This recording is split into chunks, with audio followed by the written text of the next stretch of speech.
AG entertainment की धमाकेदार प्रस्तुति।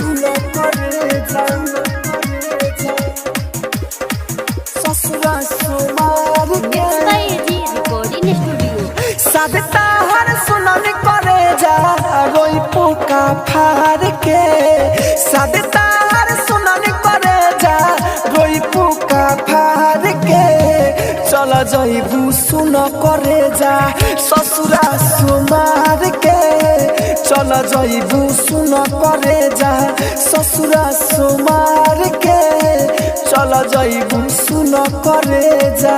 आप सुन रहे हैं एजी एंटरटेनमेंट की धमाकेदार प्रस्तुति।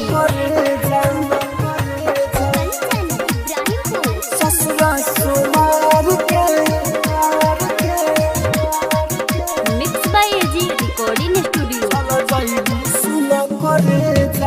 जाके तू भूल जाइबू सब हमार प्यार के ले जइह दिलवा हमार आचारा में काढ़ के अखिया में आंसू देखे अपना यार के अखिया में आंसू देखे अपना यार के चल जइबू सुन करे जा तू जइबू सुन करे जा ससुरा सुमार के तू जइबू सुन करे जा। आप सुन रहे हैं एजी एंटरटेनमेंट की धमाकेदार प्रस्तुति।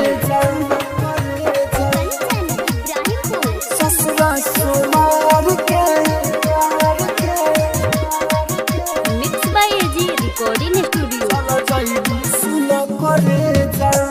तनो तू चाहबू भूली राई तर मनोज के याद हमारा खाई गोरी तारा के खोर के यह साजा दिलू राहुल के कोई इंतजार के यह साजा दिलू राहुल के कोई इंतजार के चल जइबू सुन करे जा चल जइबू सुन करे जा ससुरा सुमार के चल जइबू सुन करे जा।